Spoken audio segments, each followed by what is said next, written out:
আসসালামু আলাইকুম, সবাই কেমন আছো? আশা করি সবাই ভালো আছো। আলহামদুলিল্লাহ আমিও ভালো আছি। আব্বু বাজার থেকে তরতাজা কিছু সবজি নিয়ে এসেছিল, সাথে ধনিয়া পাতাও নিয়ে এসেছিল। তাই ভাবলাম আজকে ধনিয়া পাতা ভর্তা করি আর রেসিপিটা তোমাদের সাথে শেয়ার করি। আর এই ভর্তাটা আমি প্রথমে এখানে করার জন্য রসুনের কোয়াগুলো সুন্দর করে পরিষ্কার করে নিয়েছিলাম। প্রথমে বলে রাখি, এটা আমি ইউটিউব দেখে ভর্তাটা করে নিয়েছি। আমার কোনো ভুল হলে অবশ্যই তোমরা এটা ক্ষমা দৃষ্টিতে দেখবে, কারণ এটা আমি কখনো ট্রাই করি না। এই প্রথম আমি ধনিয়া পাতা ভর্তা গুলো করছি। এই তো ধনিয়া পাতাগুলো থেকে আমি ধনিয়া পাতার যে নরম অংশটা থাকে, মানে সামনের অংশ থেকে শুধু পাতাগুলো অল্প একটু নরম অংশটা নিয়ে আমি সুন্দর করে এইগুলোকে কুটে নিচ্ছিলাম। তোমরা ঠিক এভাবে নিবে, আর এভাবে না নিলে দেখা গিয়েছে যে শক্ত অংশটা নিলে তোমাদের ভর্তাটা কিন্তু দেখতেও সুন্দর হবে না, খেতেও ভালো লাগবে না। এই যে রসুনের যে বড় বড় কোয়াটা ছিল, এটাকে আমি দুই ভাগ করে নিয়েছি যেন সুন্দর করে এটা সিদ্ধ হয়ে যায়। কিছু পরিমাণ শুকনো মরিচ নিয়েছি, পেঁয়াজ কুচি নিয়েছি, কয়টা কাঁচা মরিচ সুন্দর করে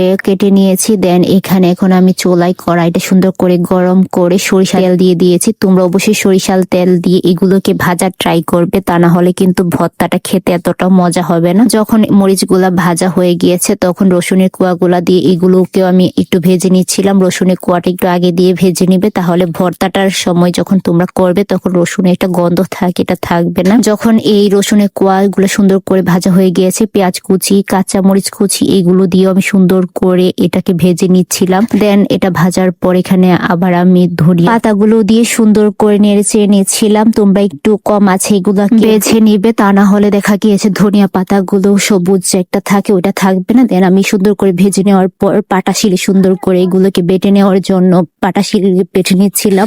আর অবশ্যই পাটাশিলে বেটে ভর্তাটা করার চেষ্টা করবে, হলে ভর্তাটা খেতে অনেক বেশি মজা হবে। আর তো সুন্দর করে ভর্তাটা পাটাশিলে বেটে নিয়েছি। এখন এটাকে একটা প্লেটে রেখে দিয়েছি, আর এখানে লবণ দিয়ে দিয়েছি। আর লবণটা সুন্দর করে এখন মিশিয়ে নিব। আর লবণ দেওয়ার পর এখানে এখন আমি সরিষার তেল দিয়ে দিব। সরিষার তেলটা আমি উপর দিয়ে দিয়েছি, আর মাখাইনি। দেন এই তো আমার এত মজা একটা ভর্তা রেডি হয়ে গিয়েছে। তোমরা একবার হলো এটা ট্রাই করবে। আর ভর্তাটা দেখেই দেখতে পারছো কত লোভনীয় হয়েছে। ভর্তাটা করার পর এখানে এখন আমি তরকারির রান্না করার জন্য শিমগুলো কুটে নিচ্ছিলাম। আজকে শিম দিয়ে ছোট মাছ রান্না করব। আর মাছগুলো নদীর মাছ কিনে নিয়ে এসেছিল, তাই ভাবলাম শিম দিয়ে রান্না করি। শিম দিয়ে মাখিয়ে ছোট মাছ রান্না করলে খেতে কিন্তু অনেক বেশি ভালো লাগে। আমার তো অনেক বেশি ভালো লাগে। আগে ছোটবেলায় নানুর বাড়িতে নানু ঠিক এভাবেই খাওয়াতো, আর মনে হতো যেন আমরা খুব মজার একটা খাবার দিয়ে খাচ্ছি। তো নানুর মতোই রান্না করার চেষ্টা করছি, সব মশলা দিয়ে সুন্দর করে তেল দিয়ে। এখন এটাকে আমি হাতে আলতো করে মাখিয়ে নিব যেন মশলাটা চারদিক দিয়ে যায়। এভাবে আমি মূলত রান্নাটা করে নিয়েছিলাম, আর জাস্ট একটু পানি দিয়ে।